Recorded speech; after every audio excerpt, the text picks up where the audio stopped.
नमस्कार दोस्तों, स्वागत है आप सब लोगों का आरपीएससी एग्ज़ाम्स यूट्यूब चैनल पर। प्यारे साथियों, आज अपन बात करेंगे मूल्यांकन की। मूल्यांकन जो टॉपिक है बड़ा ही इजी सा टॉपिक है और काफ़ी महत्वपूर्ण है यूनिट नंबर 5 के लिए, और इसमें से 100% क्वेश्चन आपका एग्जाम में आएगा। तो मूल्यांकन को अभी अपन दो पार्ट में पढ़ेंगे। ये अपना मूल्यांकन का पहला पार्ट है। इसके जस्ट अगला जो वीडियो होगा अपना, वो होगा मूल्यांकन का द्वितीय पार्ट, जिसमें अपन मूल्यांकन के प्रकार पढ़ेंगे। तो साथियों, अगर आपने हमारे वीडियोज़, साइकोलॉजी के वीडियोज़ नहीं देखे हैं रीड के लिए, तो यूनिट नंबर 1, 2, 3, 4 और 5 के यूनिट अपने स्टार्ट हो चुके हैं। तो सारे के सारे वीडियोज़ का लिंक आपको डिस्क्रिप्शन बॉक्स में मिल जाएगा। रीड साइकोलॉजी नाम से प्लेलिस्ट बनी हुई है, वहाँ जाइएगा। आप वहाँ जाओगे तो आपको हमारे सारे वीडियोज़ का लिंक मिलेगा। उन वीडियोज़ को आप देख सकते हो और फ़ायदा उठा सकते हो। मैं स्वयं रीड 2018 सेलेक्टेड हूँ, वही मैटर आपको पढ़ा रहा हूँ। तो मूल्यांकन में अपन स्टार्ट कर लेते हैं। साथियों, मूल्यांकन है क्या? देखिए, मूल्यांकन को अगर मैं तोड़ू, संधि विच्छेद करूँ, तो ये आएगा मूल्य प्लस अंकन। मूल्य यानी किसी चीज़ का मूल्य, यानी किसके आधार पे मापा जाता है? उसके गुण के आधार पे। मूल्य किसी भी वस्तु का उसके गुणों के आधार पे मापा जाता है, ठीक है। और अंकन क्या है? अंकन है एक संख्या है, यानी मात्रा है एक, ठीक है। अंकन क्या है भाई? 2 लीटर। जैसे 2 लीटर क्या है? पेट्रोल। तो पेट्रोल क्या काम में आता है? पेट्रोल काम में आता है साथियों मोटरसाइकिल में, गाड़ी में चलाने में काम में आता है आपका। तो ये इसका मूल्य जो मापा गया है वो इसके गुण के आधार पे मापा गया, और इसका गुण क्या है भाई? ये ईंधन के रूप में काम में आता है। और 2 लीटर, ये दो जो शब्द है यहाँ पे, ये क्या है? अंकन है, यानी कि मात्रा, संख्या को बताता है। तो मूल्यांकन जो है वो क्या? आपका गुणात्मक और मात्रात्मक दोनों का मिक्सर, यानी मापन जो है वो मूल्यांकन के अंदर ही रहता है। मैंने आपको पिछले वीडियो में बताया था कि मापन क्या होता है। मापन का मतलब होता है अंक प्रदान करना, और मूल्यांकन में भी अंक प्रदान किए जाते हैं और गुणों का ही पता लगाया जाता है। तो मूल्यांकन की एक ऐसी प्रक्रिया जिसमें अपन बच्चे के गुणात्मक, भावात्मक और मात्रात्मक पक्ष की जांच करते हैं, वो क्या कहलाता है? मूल्यांकन कहलाता है। या फिर ऐसे भी बोल सकते हैं कि बच्चे के सर्वांगीण विकास का जहाँ पे मूल्यांकन अध्ययन किया जाता है वो कहलाता है मूल्यांकन। देखिए, मूल्यांकन क्या होता है? मूल्य विचार प्लस मापन या अंकन। और मूल्यांकन का ऐसे भी अपन बोल सकते हैं कि व्यक्ति की योग्यताओं का गुणात्मक वर्णन प्लस व्यक्ति की उपलब्धियों का संख्यात्मक या मात्रात्मक वर्णन, दोनों जो है वो मूल्यांकन में निहित होते हैं। अब साथियों देखिए, मूल्यांकन एक विस्तृत व एवं निरंतर चलने वाली प्रक्रिया है जहां किसी मापन की उपयोगिता के संबंध में निर्णय या मूल्य प्रदान किया जाता है। मूल्यांकन शिक्षण का आंतरिक अंग है। काफ़ी महत्वपूर्ण पॉइंट है कि मूल्यांकन एक विस्तृत एवं निरंतर चलने वाली प्रक्रिया है जहाँ किसी मापन की उपयोगिता के संबंध में निर्णय या मूल्य प्रदान किया जाता है। मूल्यांकन शिक्षण का क्या है? आंतरिक अंग है, ठीक है साथियों। तो ये थोड़ा सा आपको ध्यान में रखना है। जाहिर सी बात है, मैंने आपको बता भी दिया कि मूल्यांकन जो वो ये तो है नहीं कि भाई एक दिन में अपन ने कंप्लीट कर लिया, ऐसा नहीं है। मूल्यांकन में क्या होता है कि वर्ष भर ये चलता रहता है। बच्चे की सारी प्रोग्रेस देखी जाती है। वो खेल में कैसा है, सांस्कृतिक प्रोग्राम में भाग लेता है या नहीं लेता है, उसकी हाव भाव कैसे, बोलचाल कैसी है, पढ़ाई में वो कैसा, सारी चीज़ें इसमें आती हैं, ठीक है। तो ये आपका होता है मूल्यांकन। चलिए आगे देखिए, परिभाषाएं हैं कुछ इंपॉर्टेंट हैं, ये आपको ध्यान में रखनी है। जैसे रेमर्स एवं गेज की डेफिनेशन है, वो क्या है कि मूल्यांकन के अंतर्गत व्यक्ति या समाज दोनों की दृष्टि से जो उत्तम एवं वांछनीय होता है उसका ही प्रयोग किया जाता है। रेमर्स व गेज ने क्या कहा कि मूल्यांकन के अंतर्गत व्यक्ति या समाज दोनों की दृष्टि से जो उत्तम और वांछनीय है, यानी कि जो सही है, और जो वांछनीय यानी जो प्राप्त करने योग्य है, उसका प्रयोग जो वो किया जाता है। फिर है डांडेकर के अनुसार डेफिनेशन क्या है कि शैक्षिक उद्देश्यों को बालक द्वारा किस सीमा तक प्राप्त किया गया है यह जानने की व्यवस्थित प्रक्रिया को ही मूल्यांकन कहते हैं। डांडेकर ने क्या कहा कि बच्चे ने जो क्या क्या उपलब्धि प्राप्त कर ली है, शैक्षिक उद्देश्य उसने कहाँ तक प्राप्त कर लिए हैं, इस बात की जानकारी लेना ही क्या कहलाता है? मूल्यांकन कहलाता है। मापन और मूल्यांकन में अंतर देखिए, मापन का क्षेत्र संकुचित है, वहीं मूल्यांकन का व्यापक है। सीधी सी बात है, ये सिर्फ मापन जो होता है वो मात्रात्मक होता है, जबकि मूल्यांकन मात्रात्मक प्लस गुणात्मक दोनों होता है। मापन के मापन जो वो मूल्यांकन के पहले होता है और मूल्यांकन जो वो मापन के बाद होता है, ये भी सही बात है।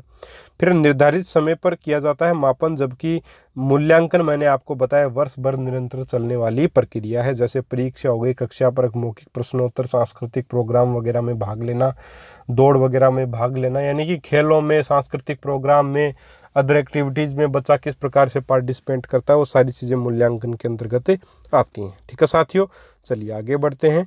मूल्यांकन के उद्देश्य क्या है? तो एक तो शिक्षण उद्देश्य, दूसरा शिक्षण कार्य, और फिर हम मूल्यांकन। सबसे पहले शिक्षण उद्देश्य निर्धारित किए जाते हैं और फिर उद्देश्यों को प्राप्त करने के लिए शिक्षण कार्य किया जाता है शिक्षक के द्वारा, और फिर मूल्यांकन किया जाता है। अब देखिए इसके उद्देश्य क्या है। पहला उद्देश्य शिक्षण उद्देश्य की प्राप्ति की जानकारी, यानी शिक्षण उद्देश्य जो अपन ने डिसाइड किए हैं, उन शिक्षण उद्देश्यों को अपन ने प्राप्त किया है या नहीं, इस बात की जानकारी प्राप्त करना भी क्या है? मूल्यांकन है। वहीं शिक्षण कार्य कितना प्रभावी रहा, इसकी जानकारी, यानी अपन जो शिक्षण कार्य कर रहे हैं, जो टीचर पढ़ा रहा है, वो प्रभावी कितना रहा, बच्चों को कितना समझ में आया, उस चीज़ की जानकारी करना भी क्या कहलाता है? मूल्यांकन कहलाता है। अब यहाँ से इस चित्र से अपन क्या समझ सकते हैं कि मूल्यांकन का उद्देश्य क्या है? शिक्षण जो उद्देश्य अपन ने बनाए हैं वो कहाँ तक प्राप्त किए, और शिक्षण कार्य जो अपन ने करवाया वो कहाँ तक सफल रहा। ठीक है, और ये शिक्षण उद्देश्य और शिक्षण कार्य दोनों एक दूसरे पे डिपेंड करते हैं। भाई शिक्षण कार्य अच्छा रहा, अच्छा समझ में आया, तो शिक्षण उद्देश्य प्राप्त हो गए।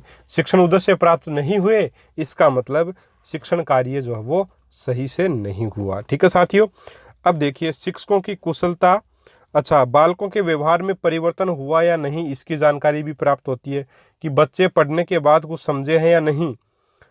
ठीक है, वहीं शिक्षकों की कुशलता व सफलता का अंकन भी इससे द्वारा किया जा सकता है कि टीचर जो कितना सफल हो पाया पढ़ाने में और कितना कुशल है पढ़ाने में। अच्छे अधिगम के लिए छात्रों को प्रेरित करने के लिए भी मूल्यांकन आवश्यक है। क्रियात्मक अनुसंधान के लिए शिक्षकों को प्रेरित करता है मूल्यांकन। देखिए साथियों, क्रियात्मक अनुसंधान क्या होता है कि विद्यालय की प्रक्रिया को प्रभावशाली बनाने के लिए जो आपका जो किया जाता है अनुसंधान, वो क्या कहलाता है? क्रियात्मक अनुसंधान कहलाता है। ये अपन ने पढ़ लिया अच्छे से। ठीक है, इसको प्रेरित करने के लिए शिक्षकों को ये प्रेरित करता है। वहीं छात्रों को उनकी प्रगति व योग्यता का ज्ञान कराना, जिससे उनमें बोध और विकास का ज्ञान हो सके, यानी कि छात्रों को उनकी प्रगति के बारे में बताया जाए ताकि बच्चे अपने बारे में जान सकें और अपने में सुधार कर सकें। तो ये मूल्यांकन के उद्देश्य हैं। वहीं बात करें मूल्यांकन के सोपान की शिक्षा के क्षेत्र में, तो देखिए पहला सोपान है उद्देश्यों का निर्धारण और इसकी परिभाषा। तो देखिए मूल्यांकन में सबसे पहले क्या करते हैं, यही तो करते हैं अपन कि देखिए सोपान जो शैक्षिक मूल्यांकन प्रक्रिया के सोपान, तो ये जो चित्र है पीछे, ये भी सोपान ही तो है मूल्यांकन के। पहला शिक्षण उद्देश्य, यानी टीचर शिक्षण उद्देश्यों का निर्धारण करता है, फिर शिक्षण कार्य करता है या फिर अधिगम अनुभव देता है, यानी बच्चों को सिखाता है। शिक्षण कार्य यानी टीचिंग करवाता है, पढ़ाता है बच्चों को, तो उसको अधिगम अनुभव प्रदान करना ही बोल सकते हैं कि बात है। फिर करता है उनका मूल्यांकन।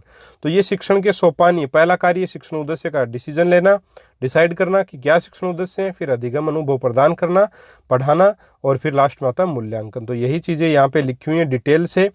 अब इतना पढ़ने की कोई आवश्यकता नहीं साथियों, मैंने आपको बता दिए 3 सोपान होते हैं। पहला उद्देश्यों का निर्धारण, यानी कि अपने सामान्य और विशिष्ट उद्देश्यों का निर्धारण टीचर कर लेता है कि अपने को ये जो है लक्ष्य प्राप्त करने हैं या उद्देश्य प्राप्त करने हैं। फिर अधिगम अनुभवों को प्रदान करना, यानी पढ़ाना। ठीक है, तो इसके लिए क्या करता है टीचर? पहले विषय वस्तु का चयन करता है। विषय वस्तु का चयन किस प्रकार से करता है कि ये जो अपने लक्ष्य जो उद्देश्य जो बनाए हैं, इनको मैं किन विषय वस्तुओं से प्राप्त कर सकता हूँ इन उद्देश्यों को, तो विषय वस्तु का चयन करता है। उसके बाद उस विषय वस्तु को पढ़ाने के लिए उपयुक्त विधि का चयन करता है। तो ये हो गया आपका अधिगम अनुभवों को प्रदान करना। इसमें 2 चीज़ें हैं, पहला विषय वस्तु को चयन करना और दूसरा उपयुक्त अधिगम क्रियाओं का चयन। तो साथियों, अगर आपको पूछ ले कि विषय वस्तु का चयन करना मूल्यांकन के किस सोपान में आता है, तो वो अधिगम अनुभवों को प्रदान करने वाले आपके सोपान में आएगा। उद्देश्यों का निर्धारण एवं परिभाषा में नहीं आएगा, ये ध्यान में रखना। चलिए आगे बढ़ते हैं। फिर व्यवहार परिवर्तन के आधार पर मूल्यांकन। अब बच्चे को पढ़ा दिया, उद्देश्यों का निर्धारण कर लिया, पढ़ा दिया। अब जो अपन ने उद्देश्य बनाए थे, क्या अपन ने वो उद्देश्य प्राप्त कर लिए? इन सारी चीज़ों की जानकारी अपने को जब मूल्यांकन में मिलती है। तो ये तीसरा सोपान हो गया।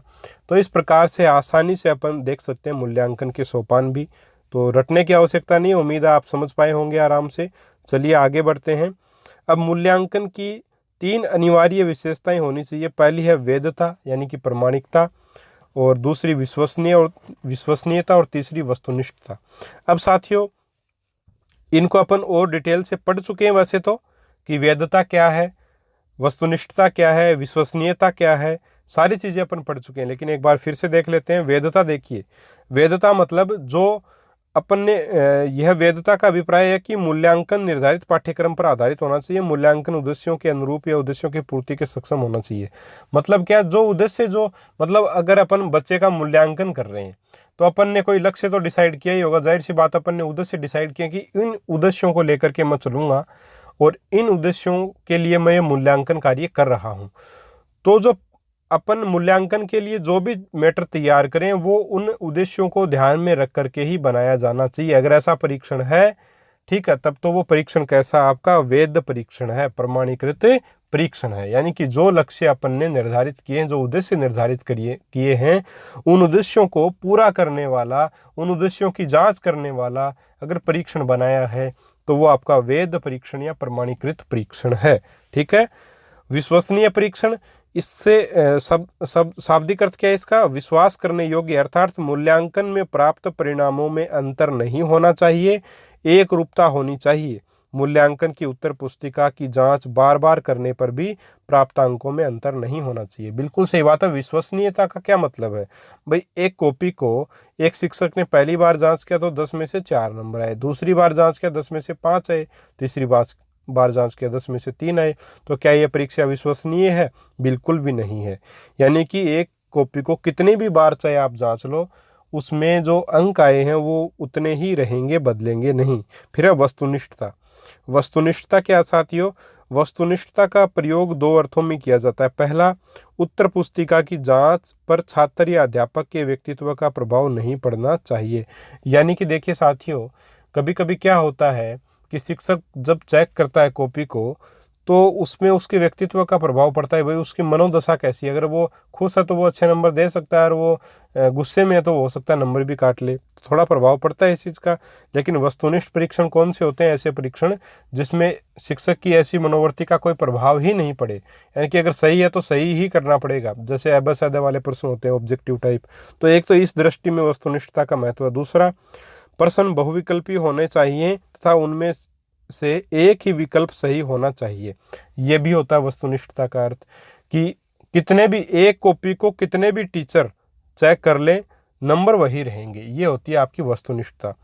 अच्छा, वस्तुनिष्ठता और विश्वसनीयता में अंतर देखिए, बड़ा सिंपल सा है कि एक कॉपी को एक ही टीचर बार बार चेक कर रहा है फिर भी नंबर नहीं बदल रहे तो ये विश्वसनीय है।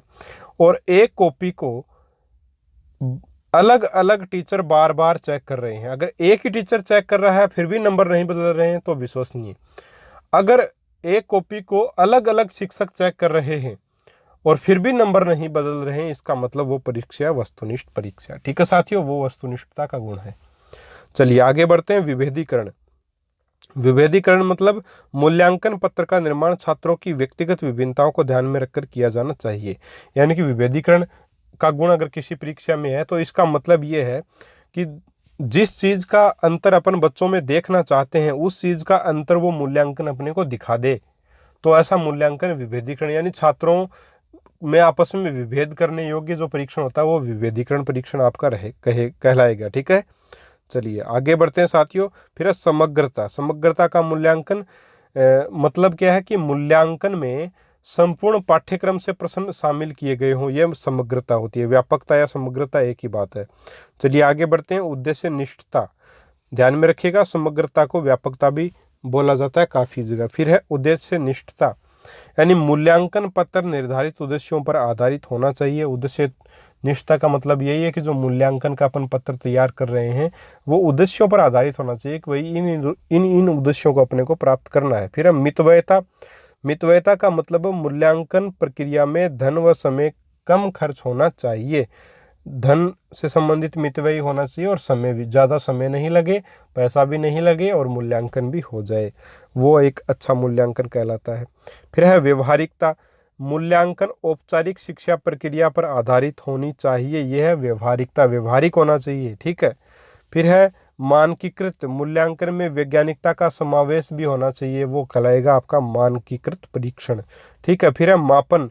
मूल्यांकन में निश्चित मापन होना जरूरी है, जैसे प्रथम श्रेणी 60% से अधिक अंक प्राप्त करने वाले जो वो आपके 60 प्रथम श्रेणी में, द्वितीय श्रेणी में कौन 45% से अधिक प्राप्त करने वाले जो विद्यार्थी हैं वो आपके द्वितीय श्रेणी में आएंगे। तो मूल्यांकन में निश्चित मापन होना भी आवश्यक है। वहीं व्यापकता की बात करें, समग्रता या व्यापकता एक ही बात है, संपूर्ण पाठ्यक्रम से प्रश्नों का समावेश होना चाहिए, वही बात यहाँ पे लिखी हुई है। साथ ही उनमें बालक की विभिन्न योग्यताओं की जांच की क्षमता भी होनी चाहिए, ठीक है। अब तारतम्यता या क्रमबद्धता, इसका मतलब है मूल्यांकन में विषय वस्तु की क्रमबद्धता का ध्यान रखा जाना चाहिए। मूल्यांकन में बालक की विभिन्न योग्यताओं की क्रमिक जांच की जानी चाहिए। क्रमबद्ध रूप से यहाँ पे विषय वस्तु को जो लेने के लिए बोला गया है मूल्यांकन में, ठीक है साथियों। तो ये मूल्यांकन से संबंधित विशेषताएं हैं।